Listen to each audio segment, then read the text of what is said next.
MotoGP akhirnya kembali ke Indonesia setelah absen 25 tahun lamanya. Setelah dulu sirkuit Sentul juga pernah menjadi sirkuit andalan Indonesia. Namun sekarang Indonesia mempunyai sirkuit baru bernama Pertamina Mandalika Circuit yang selalu siap dijajal oleh para pembalap kuda besi tersebut. Tapi, di video kali ini kita nggak akan membahas tentang sirkuitnya ya, melainkan pembalap MotoGP tahun 70-an yang berasal dari Indonesia. Pertanyaannya, emang ada bang? Untuk jawabannya, jelas ada. Indonesia juga dulu pernah memiliki para pembalap yang cukup diperhitungkan di kancah balap dunia. Dan spesial untuk kali ini, kita akan membahas dari MotoGP dulu. Jadi siapa sih pembalap MotoGP asal Indonesia yang akan kita bahas? Tanpa berlama-lama, langsung aja kita masuk ke videonya. Pada tahun 1960 hingga tahun 1970, merupakan masa jayanya ajang balap motor di Indonesia. Terbukti dengan begitu banyaknya event dan kejuaraan-kejuaraan dari tingkat regional hingga nasional.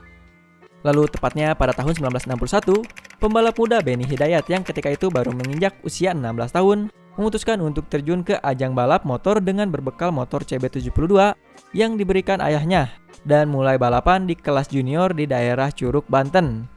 Dan benar saja, kepercayaan dari sang ayah terbayar lunas dengan keberhasilannya, di mana Benny muda berhasil meraih juara di balapan pertamanya tersebut. Lalu cerita berlanjut di tahun 1965, Benny Hidayat sempat berhenti dalam meniti karirnya sebagai pembalap profesional. Hal ini dikarenakan sang ayah, yang merupakan orang pertama kali mendukung Benny Hidayat untuk balapan, meninggal di usia 40 tahun. Tapi di akhir tahun 1966, Benny mendapatkan sebuah kesempatan emas, di mana pabrikan asal Jepang memberikan tawaran kepada Benny untuk menjadi pembalap tim mereka, yakni tim Yamaha. Benny yang saat itu ditawari untuk menjadi pembalap Yamaha sempat bingung, hingga akhirnya luluh oleh tawaran dari tim Yamaha dan memutuskan untuk bergabung. Dan lebih kerennya lagi, pada tahun yang sama tersebut Benny langsung membuktikan skill dewanya kepada Yamaha dan para pesaingnya dengan menjadi pemenang. Sejak saat itulah Benny Hidayat terus menarik gasnya untuk semakin melesat di berbagai ajang balap motor yang dia ikuti. Tentunya, perjuangan The Legend of Benny nggak semudah yang kita pikirkan juga loh, karena pada saat itu banyak juga pembalap bertaraf nasional seperti Cecep Haryana, Saksono SA, Sidarto SA, Beng Siswanto, Aswin Bahar, dan segudang pembalap berpengalaman lainnya yang menjadi pesaing berat bagi Benny. Tapi karena kehebatan dan bakatnya dalam dunia balap, Benny berhasil menjuarai Indonesian Grand Prix back to back selama 3 tahun berturut-turut, yaitu pada tahun 1969, 1970, dan 1971. Dengan prestasi yang berhasil ia raih, pada tahun 1970, Benny Hidayat beserta pembalap Indonesia lainnya tampil di Macau Grand Prix. Tentunya, kesempatan besar ini tidak disia-siakan oleh para pembalap dari Indonesia. Dan dengan modal dan persiapan seadanya, para pembalap yang membawa nama Indonesia tersebut terbang ke Macau. Dengan begitu banyaknya pembalap berprestasi dari mancanegara, tanpa disangka-sangka Benny sebagai pembalap dari Indonesia berhasil keluar sebagai juara di Macau Grand Prix 1970. Sekaligus mencatat namanya sebagai pembalap Indonesia pertama yang berhasil keluar menjadi juara di Grand Prix Macau.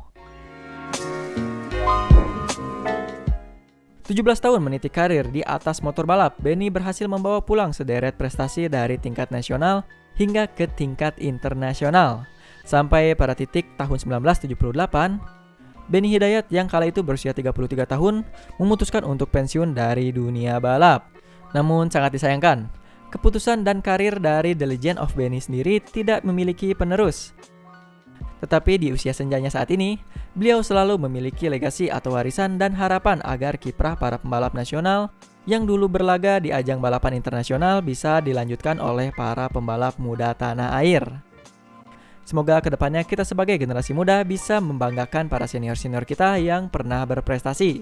Dan yang jelas, semoga pemerintah dan pejabat yang bertugas mau berusaha melek akan bakat-bakat SDM Indonesia yang sebenarnya sangat bisa bersaing bahkan mendominasi dunia di banyak sektor, terutama MotoGP dan Formula One. Seperti biasa nih, sebelum kita lanjut, ini dia list teman-teman yang udah support kita via Saweria di minggu ini. Yang pertama ada Romi Rizky, Rido Agung Pratama, dan juga jagoketik.com lagi. Seperti biasa, terima kasih untuk support kalian, baik yang berdonasi dan juga teman-teman yang selalu meramaikan channel ini. Dan semoga rezeki kita semua selalu dilancarkan, dimudahkan prosesnya, serta dilipat gandakan. Amin. Dan oke, kita rasa itu aja informasi yang bisa kita berikan di video kali ini. Jika ada kritik, saran, dan juga pertanyaan, langsung aja teman-teman ramaikan kolom komentar di bawah. Saya Muhammad Karim undur diri dan thanks for watching.